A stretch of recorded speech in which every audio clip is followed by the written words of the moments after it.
Era uma manhã aparentemente comum em um hospital movimentado de São Paulo. Nos corredores, os sons de passos apressados, telefones tocando e conversas de médicos e pacientes se misturavam em um ritmo quase mecânico. Nada indicava que aquele dia se transformaria em algo que ninguém esqueceria. As portas automáticas da entrada principal se abriram com violência e uma mulher entrou cambaleando. Era Mara, 35 anos, com o rosto pálido e os cabelos grudados na testa pelo suor. Suas mãos agarravam com força o ventre enorme, que parecia prestes a explodir. A cada passo, pequenas poças se formavam no chão, denunciando o rompimento da bolsa. "Me ajudem, por favor. Meu filho vai nascer", e gritou, a voz carregada de dor e desespero, ecoando pelo saguão. O doutor Leandro, que acabava de chegar para iniciar o plantão, ainda com a mochila nas costas, parou em choque. Não havia nem colocado o jaleco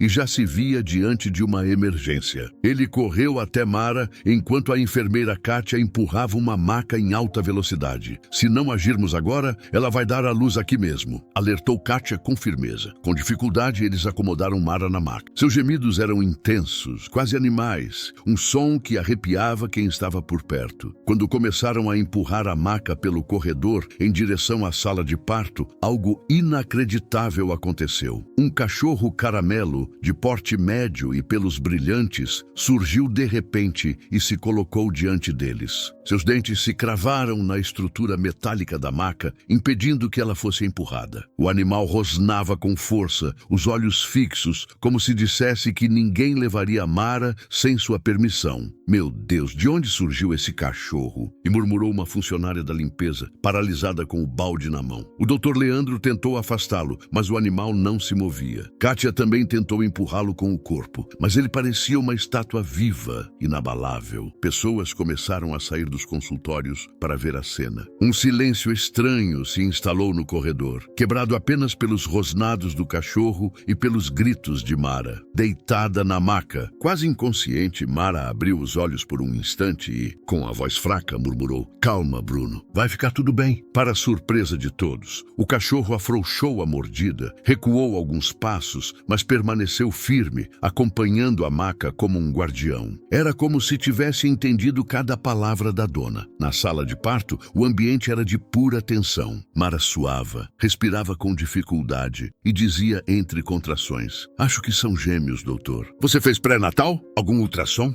Perguntou Leandro preocupado. Ela balançou a cabeça, lágrimas escorrendo pelo rosto. Queria que fosse surpresa. A resposta gelou o médico. Ele sabia que uma gravidez sem acompanhamento adequado podia ser fatal, tanto para a mãe quanto para os bebês. As probabilidades de complicações eram altas, e cada segundo de indecisão poderia custar caro. Ainda assim, naquele momento não havia espaço para questionamentos ou protocolos longos. As contrações vinham em ondas brutais, sacudindo o corpo de Mara como se tentassem parti-la em dois. O suor escorria por sua testa e o ar da sala parecia pesado, carregado por uma força invisível que ninguém conseguia explicar. Enquanto a equipe se preparava às pressas, ajustando instrumentos e colocando luvas, algo inesperado aconteceu. Mara arqueou as costas de forma abrupta e soltou um som que fez todos pararem. Não era um simples grito de dor. Era um som primal,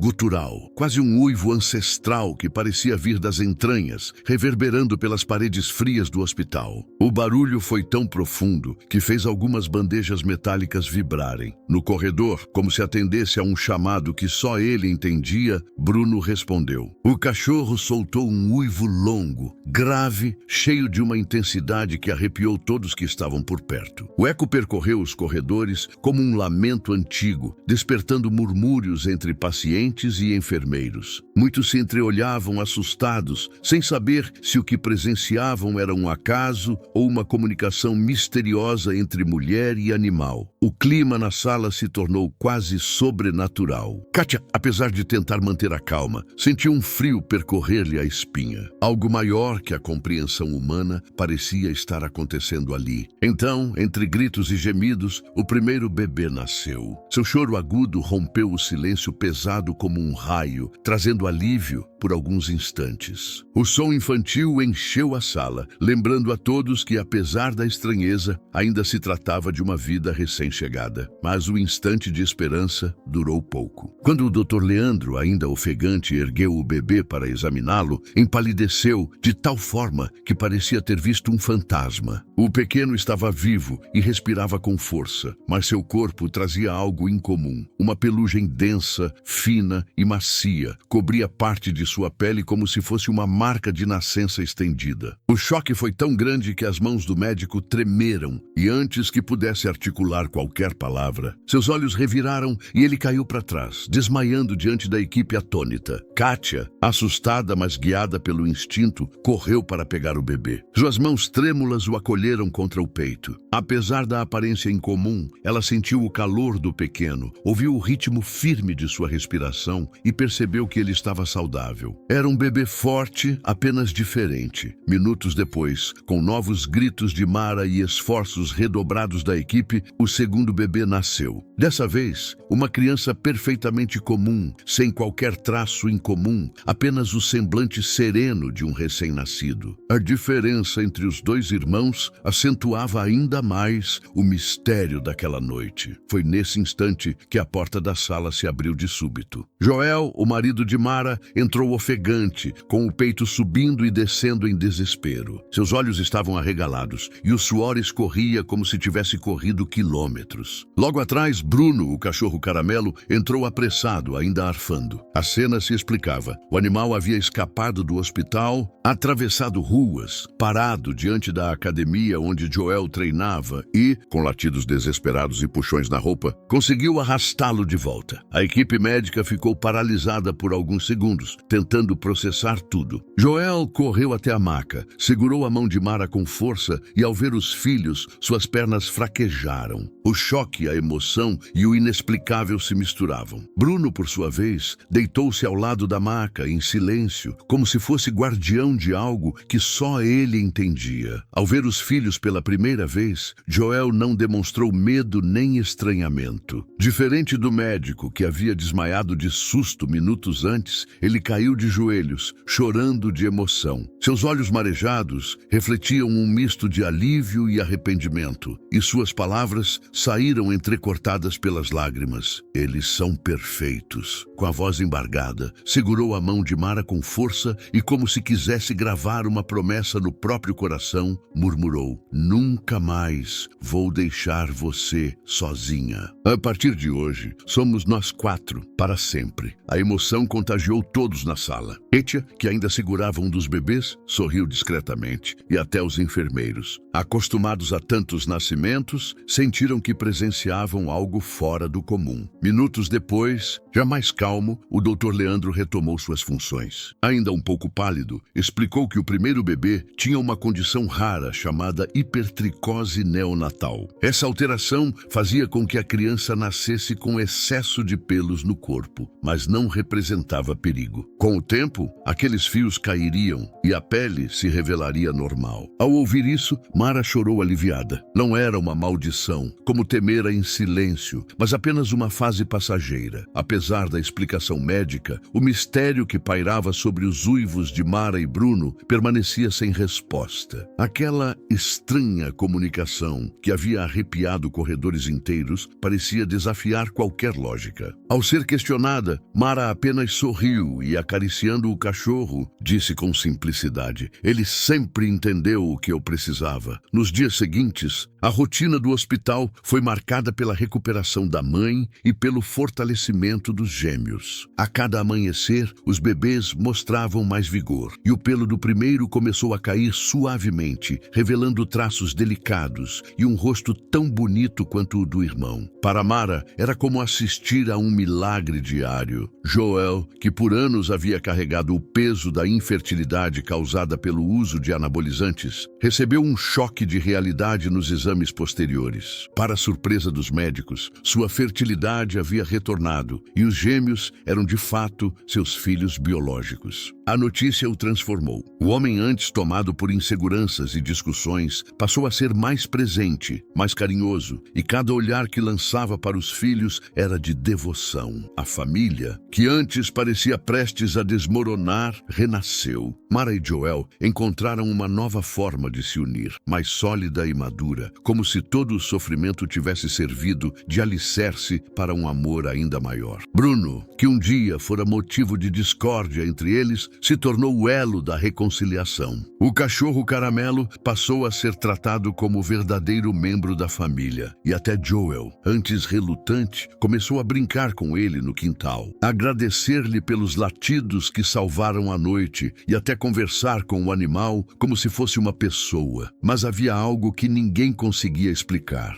De vez em quando, em momentos de silêncio na casa, Mara ainda se comunicava com Bruno por meio de uivos suaves e latidos curtos. Era como se partilhassem um código secreto, invisível e insondável para os demais. Para os vizinhos, aquilo parecia excêntrico. Para a família, era apenas a prova de que existem conexões que ultrapassam a razão. O tempo passou, e o que havia começado como uma noite de desespero em um hospital se transformou em uma história de amor, milagre e redenção. Mara sobreviveu ao parto arriscado, os gêmeos cresceram fortes e saudáveis. Joel se redescobriu como pai e marido, e Bruno mostrou ao mundo que, às vezes, o verdadeiro anjo da guarda não tem asas, mas sim 4 patas, olhos leais e um coração imenso.